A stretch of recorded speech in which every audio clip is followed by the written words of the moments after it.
Alamin natin ang detalye mula kay RS number 14. Let Narciso, please kami na. Miss Let. Lakay, biyaheng Zamboanga del Norte si Pangulong Ferdinand Marcos Jr. para nga sa distribusyon ng patient transport vehicles. Higit 100 unit ng PTVs o ambulansya ang ipamamahagi sa iba't ibang local government units sa Zamboanga Peninsula. Bahagi pa rin ito ng pagpapabuti ng emergency medical transport and accessibility sa buong bansa. Sa ilalim ito ng Medical Transport Vehicle Donation Program ng Philippine Charity Sweepstakes Office. Bukod dito ay bibisitahin rin ni Pangulong Marcos ang Camul Elementary School sa Camul Tampilisan sa lalawigan pa rin ng Zamboanga del Norte. Lakay?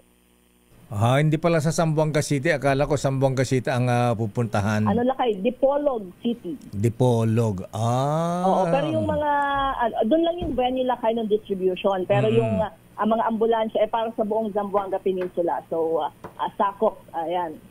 Lahat sila doon. Diniliver na ba yung mga ambulansya? Ilang ambulansya ang dala-dala ni GM Mel Robles at Judge Felix Reyes dyan?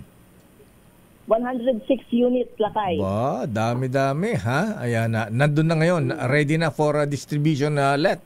Ready na, Lakay. So, i-drive na yan para sa bawat lungsod at munisipalidad sa Zamboanga mamaya. Ayan, may kasama ng doktor at saka nurse yan. Ay, kanya-kanya na yung mga, di ba sabi ni Presidente, na niya, natutuwa siya na bawat bayan ay may doktor na ngayon. Ba, talaga? Kaya ba ni Secretary Ted Herbosa? Si Secretary Ted Herbosa ayan, sinampa ng kaso sa ombudsman ngayon. Grabe, administrative at criminal cases ang i-final kay Secretary Herbosa, diyan sa ombudsman dahil sa distribution daw ng psychiatric drug test worth 44 million na i-donate sa yung mga Rotarians pa naman pa-expire na raw kasi yung mga drugs kung kailan pa-expire na saka pinamimigay. Oo, lagi siya sa DOH Lakay. Pero syempre kapag may ebidensyang sa irregularidad dapat talagang may managot. Ngayon kung kaya namang i-justify may pagtatanggol kung wala talagang kalokohan. Well, in fairness din kay Secretary Ted Herbosa kasi pa-expire na. Ba't nga ba kung kailan pa-expire na saka sila nagkukumahog na ipamigay gamitin yung mga gamot? Ibinigay na sa pinamigay sa Rotary Club sa kanilang okay naman medical mission. Ayan. Kaya lang medical mission, di naman kailangan ng psychiatric drug test sa medical mission, di ba? Dapat nga gamot dyan mga pang hypertension, ayan, pang high blood, diabetes, mga yan, mga ganon. Hindi yung pang psychiatric drug test. Bakit? Anyway, sige. Baka yung mga hindi masyadong nako-consume Lakay. Baka natitira, ganyan. Yan kasi ang kailangan palakasin yung programa.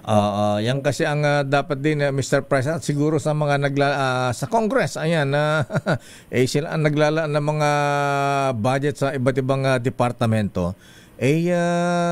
Dapat ino-audit din yung tinitingnan din yung yung mga nag-expire na gamot. Ang ginagawa ng DOH kasi Attorney Jun Samaniego, ayan bilin ng alalaking halaga, bulto-bulto para malaki ang pera, ayan, malaki ang budget. Siyempre alam mo na kung the more the bigger. Siyempre alam mo na mas malaking amount mislet mas malaki yung 10%, 20% SOP, Ayan, to the point na hindi naman kailangan yung napakarami. Ayan, tuloy. Nag-e-expire. Ayan, inililibing tuloy sa Novaliches. Ayan, doon sa Tala Leprosarium. Naman yan, Lakay. Sanang malaki ang budget, mas malaki rin yung benepisyo. Yes, Lakay, siguro kailangan din ng dagdagan yung information dissemination. Alam mo, nagugulat pa rin yung ating mga kababayan na talaga ba may libre gamot sa DOH? Kasi bumibili ang karamihan, di ba? Nagrereklamo nga ang mahal ng gamot. Tingnan natin, abangan natin kung kakayanin ng DOH yan. Baka sabi ng Pangulong Marcos, baka mamaya lang yan. parang flood control project lang na bukod sa substandard, hindi natapos yung iba ay guni-guni, ghost project. Mahiya naman kayo! Mahiya naman kayo! Ala nang hiya yung iba natin official, Mr. President, kaya dapat ipahiya nyo yata dapat ang mga ito para matauhan. Ayan. Anyway, teka muna, Friday ngayon, Miss Let, chill lang. O sige, nasaan na tayo? Yung mga ambulansya, may mga ano yan. Presidente ng Friday, may pa-ambulansya. May mga facilities, may ano na doon, may mga equipments na doon sa ambulansya. Oxygen lakay, may stretcher, yung mga basic na kailangan. Pero sabi nila ay modern na itong mga ambulansya. May oxygen na tank na rin dyan. State of the art daw lakay. State of the art, Ayan. May TV na rin dyan. TV monitor. TV monitor yung mga ano, di ba? Sa school lakay ang mga TV. Smart TV, di ba? Okay. Para sa mga bata. Okay nga, Rod. Sige. Wala pang binanggit lakay.